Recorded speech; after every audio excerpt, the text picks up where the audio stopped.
Even though Paul Newman's blue eyes and screen persona brought him fame, his real self was very different. His daughter is now spilling the beans about their private lives, including his crippling alcoholism, the guilt he felt following his son's overdose, and the shocking confession he made as he lay dying. Your preconceived notions about Paul Newman will be completely shattered by this story. His birthplace was Cleveland Heights, Ohio, and the date is January 26, 1925. His mother, Teresa, was of Slovak origin, and his father, Arthur Newman, was Jewish and the son of immigrants from Hungary and Poland. In Shaker Heights, a wealthy Cleveland suburb, his parents ran a thriving sports goods store.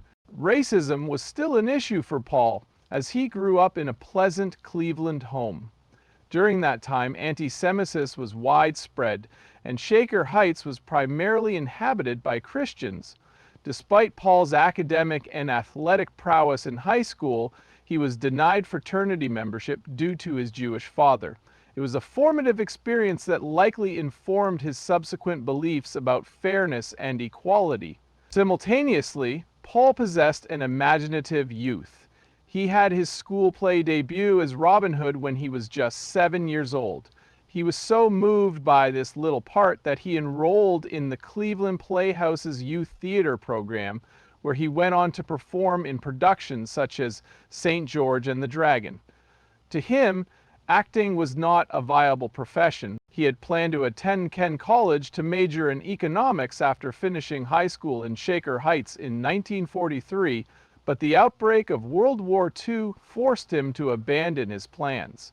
In the same year, approaching his 18th birthday, he enlisted in the United States Navy with the intention of becoming a pilot. However, upon learning that he was colorblind, a condition that rendered him unable to fly, he was reassigned to the roles of radioman and rear gunner for torpedo bombers. During the Battle of Okinawa, his unit was assigned to the USS Bunker Hill, an aircraft carrier that was stationed in Hawaii in 1945, and he was there preparing for combat missions. However, the crew was unable to leave due to the pilot's ear infection, which occurred just before deployment.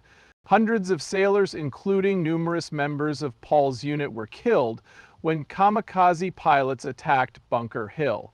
He likely would have been one of them if he hadn't suffered from that ear infection. He was awarded several medals upon completion of his service, including the American Area Campaign Medal and the World War II Victory Medal. His departure from the Navy was marked by a profound shift in his outlook, though. After his near-death experience, he resolved to make the most of his second chance at life. Returning to Kenyon College after the war, he found that economics no longer piqued his interest. Among his activities there was joining the drama club and appearing in productions such as Charlie's Aunt, in which he portrayed a man in a female disguise. He penned and oversaw the production of a hilariously satirical musical about college life. Despite his academic struggles, he found purpose in theater, and his expulsion from Ohio University didn't spell doom. Rather, it spurred him toward greater things.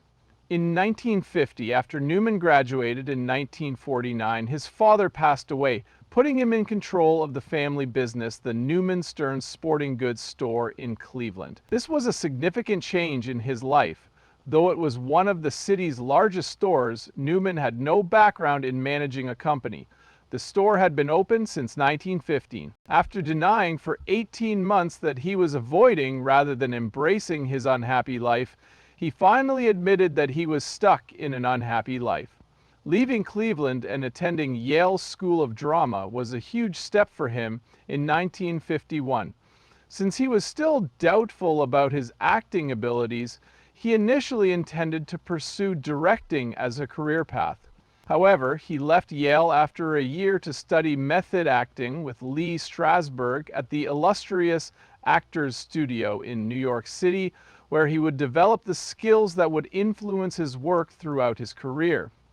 He got his big break in 1953 when he was cast in a William Inn play that ran on Broadway. The part of Hal Carter, the lead, was his dream, but director Joshua Newman was cast as the supporting character Alan Seymour because Logan felt he wasn't a good fit for the role. Picnic ran for 477 performances and received rave reviews, though it wasn't the role he had hoped for.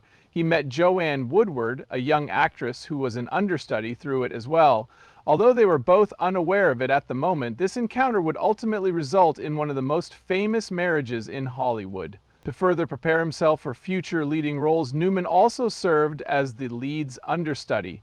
He made his disastrous film debut as the Greek craftsman Basil in The Silver Chalice. A Silver Chalice for the Last Supper should have been Newman's big break, but the film was a disaster. It was panned by critics for being too dramatic and uninteresting, and Newman went on to call it the worst film of the 1950s. When the film was scheduled to be broadcast on television in 1963, he ran an ad in Variety expressing his deepest regrets for his role and imploring viewers to abstain from watching it. Unfortunately, the strategy backfired because people were intrigued by his apology, leading to more viewers than expected for the show. The fact that he was nominated for Most Promising Male Newcomer at the Golden Globes demonstrated that even in failure, audiences recognized his talent despite his disappointment. James Dean nearly landed the role of Someone Up There Likes Me in the 1956 film. Tragically, Dean's car accident disqualified him from playing boxer Rocky Paciano. When Newman came on board, the film transformed from just another boxing biopic into an iconic one. Hollywood saw more than just a handsome newcomer in his portrayal of Paciano, a man whose paradoxes were on full display. He was strong but vulnerable, furious yet charming. Films like Rocky and Raging Bull owe a debt of gratitude to this pioneering work for their nebulous but influential style.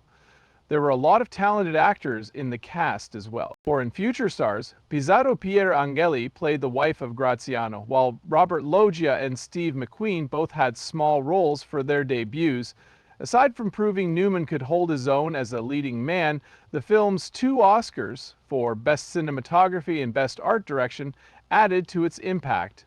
2 years down the road, in 1958, he portrayed the role that would catapult him to stardom.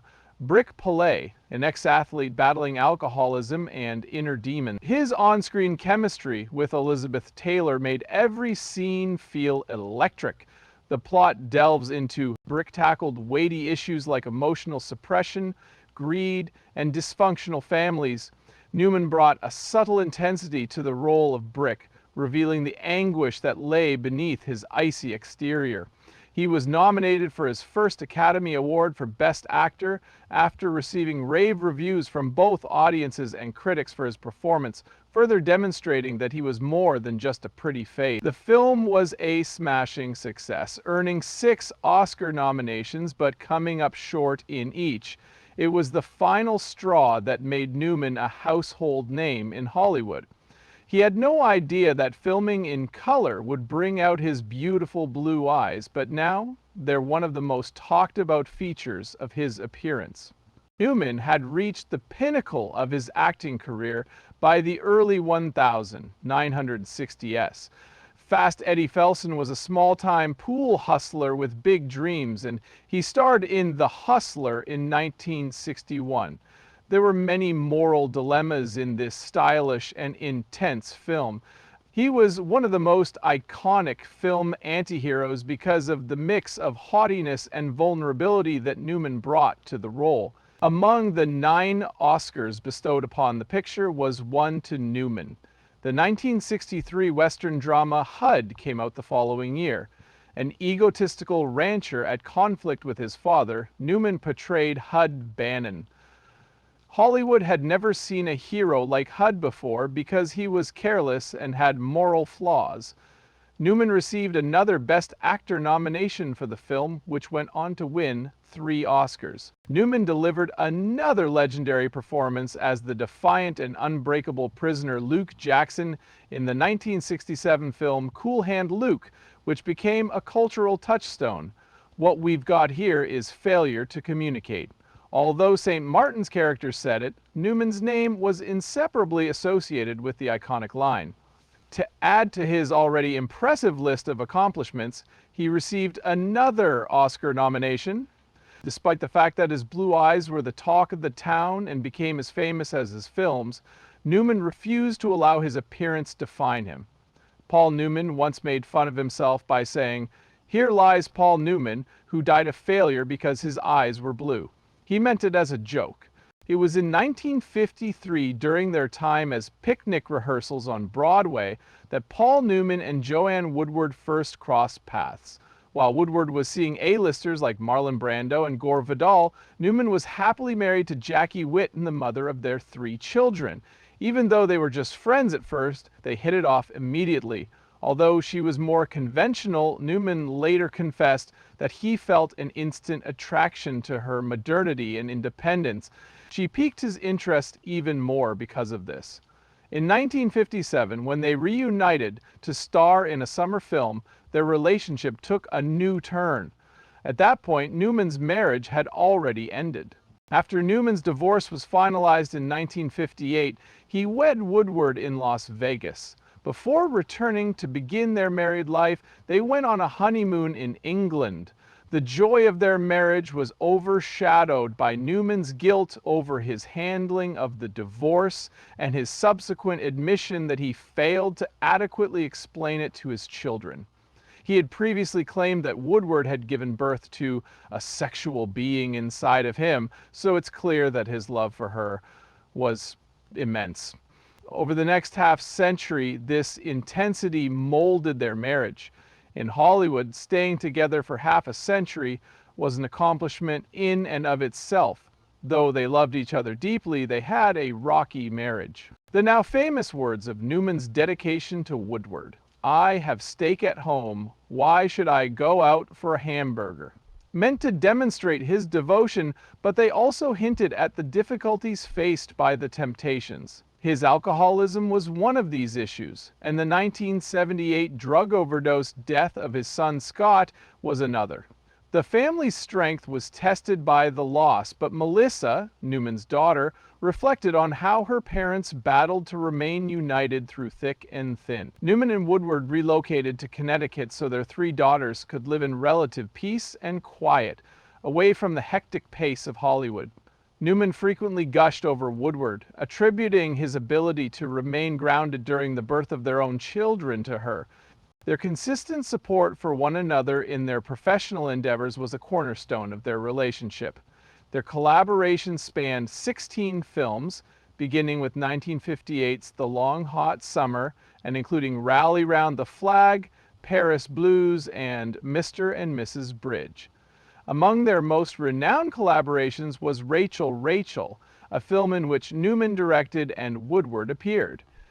The film was nominated for multiple awards and received rave reviews. The effective gamma ray on Man in the Moon, Marigold, and The Glass Menagerie, both directed by Newman, were later collaborations between them. Their films stood out because of how they brought out each other's best qualities. Their success, according to Newman, was the result of lust, respect, and patience. Though imperfect, their love was genuine and they were forthright about the challenges of marriage. Newman once remarked, "All the misdemeanors, betrayals, and difficulties have kind of evened themselves out over the years." Their daughters recounted how their parents would get into fierce arguments but were equally committed to putting things right. Purportedly, Woodward felt that their relationship sounded too simple after hearing Newman's famous hamburger comment, which is why she didn't approve of it.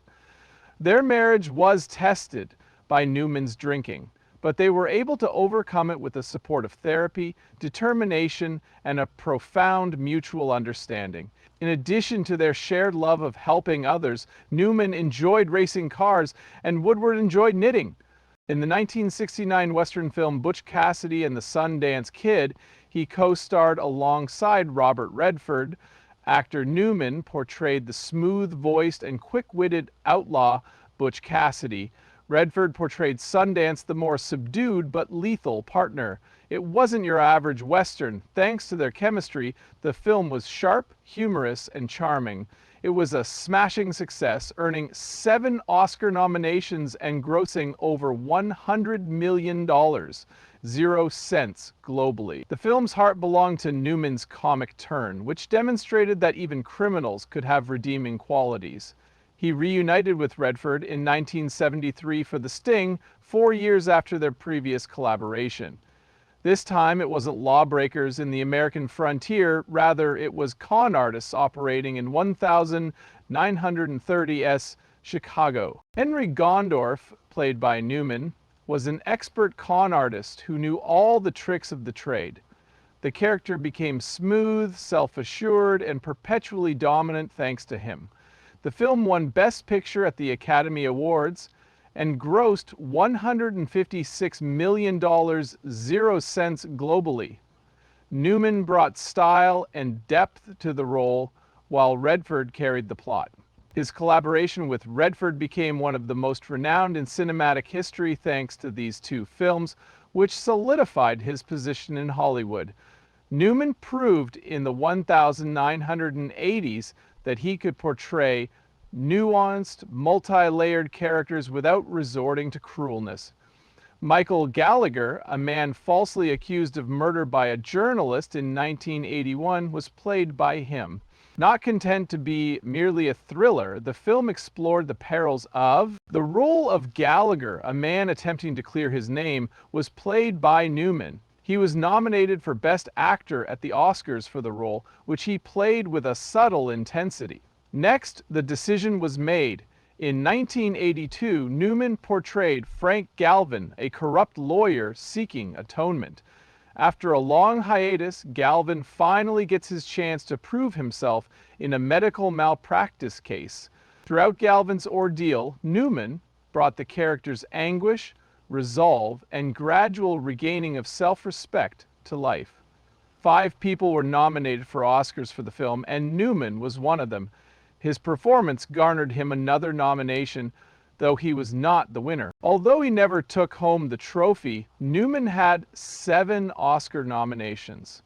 The Academy practically seemed to have assumed he would never win when they bestowed an honorary Oscar upon him in 1986 in recognition of his lifetime accomplishments. However, he succeeded the following year. It had been 25 years since his 1961 performance as Fast Eddie Felson in The Hustler, but he reprised the role in 1986's The Color of Money. After years of experience, Eddie took a young pool player named Tom Cruise under his wing because he wanted to give the boy one more shot at fame. This was a story about more than just mentoring a young person. It was also about overcoming obstacles and achieving one's goals.